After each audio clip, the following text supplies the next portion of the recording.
So today's lesson, we're going to really focus in on the resume brainstorming and what does feedback look like when I turn in my work to Miss Brown and Miss Patrick. So when you're working live and you are logged into the Zoom, I am going to be also live on your page and having conversations with you and editing in real time. If you're choosing to do these things with the paper copies that Miss Brown has so beautifully printed out for you guys in advance and taking time for herself, for you guys instead of herself, she's going out of her way to do this for you guys. Make sure you are taking pictures and working on them live in class as well. She's going to be physically going around helping you guys in that area. You are welcome to send me an email with the picture and I can help you that way. We are two different people with two different methods of giving feedback and ideas, but the beauty of it is you have both here to work with you. So remember, we have gone over Miss Brown's resume. We've had a conversation about my resume. We are going to eventually get here. Remember, she is giving you her example at her age. I'm giving you an example at my age. I'm older. My experience is a little more. I am focused in on the education portion. Different degrees, different fields of work have different styles of resumes, and that's okay. If you don't know what your style is going to be, we're going to get you there on a sheet of paper and we're going to get it done. For now, you can do the resume brainstorming on paper. Once we get into the actual template work, this is going to be typed up, right? We're not going to get a job by walking in with a spiral notebook piece of paper and saying, this is what I've done for work and this is why you should hire me. That piece of paper is going to be like, no, typed. It's going to be typed. We might not like it, but it's part of the life skills that we have to know. But before we get here, you will be using the template. But before we get to the template and adding our own spin and seasoning it as we've discussed, we are going to fill in the brainstorming. We have been doing this for maybe a week or so. I did not expect anybody to work over the break. That is your break. That is your mental time. That is your time to relax physically, like just hanging out.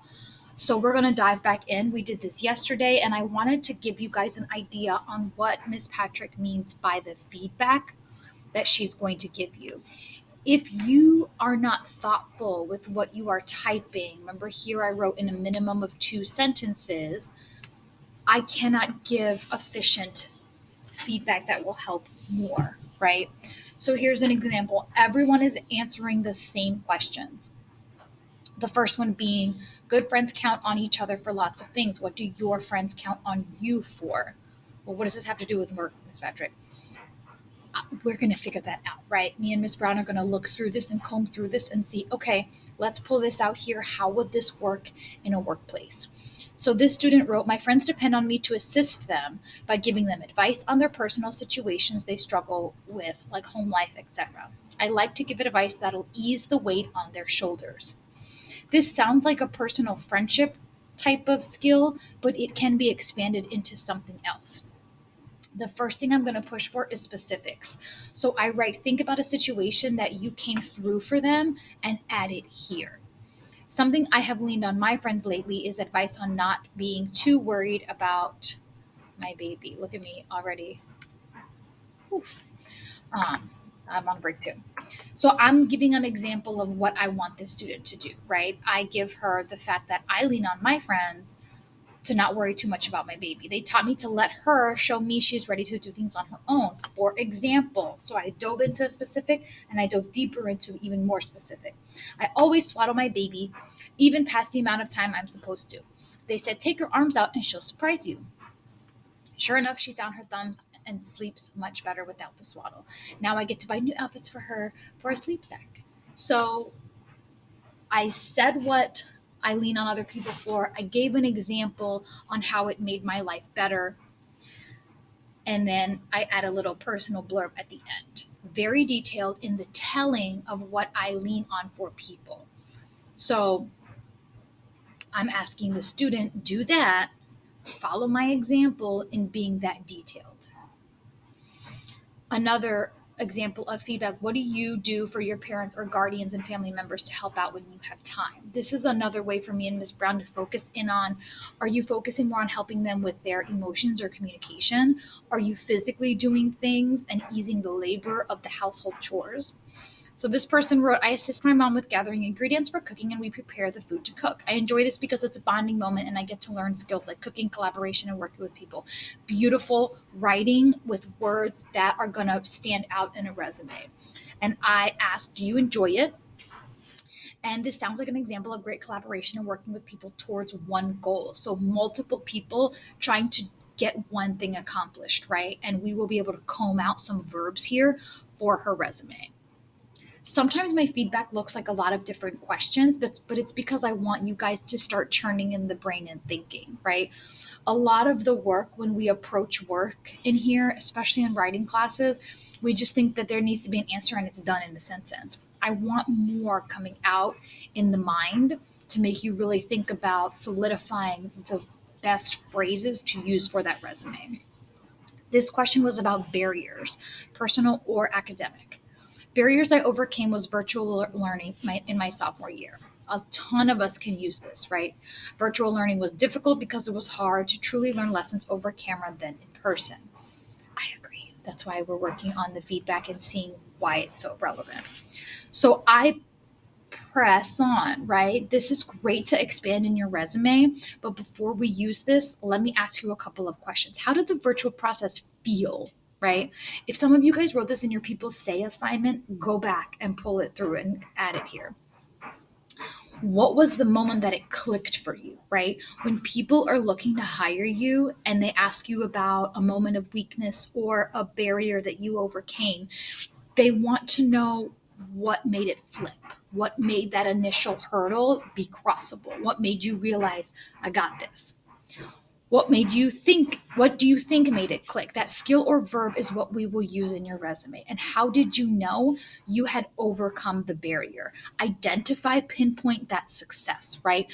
Maybe you were 3 weeks behind in work and had a D plus, and then 2 weeks later you were at a B minus and you were successfully turning in work on due dates. Think about specific moments of success. Okay. Sometimes my feedback will ask you to go look at another one and share answers there or balance them out. Oftentimes, so far with what I've seen from everyone, I'm looking and pushing for more specific situations. I might say, describe a particular moment, because that's going to help me and Miss Brown pull out words and phrases and verbs for that resume. So if you notice, a lot of the feedback here is going to be me asking you questions. If I ask for more information, see, here we go, describe a specific example. I don't think that this is lazy work. I just think we are used to kind of doing what we got to do to get by. But in here, we're going to move beyond that because this is like real world work stuff, right? So here, what are the subjects you're best at in school? This person wrote history in the process of writing. I find these assignments from class interesting and easy. When we like something, when we're interested in it, we tend to be more engaged and we tend to try harder, right? So this tells me the student is with history and writing, that's more of a humanities side of things.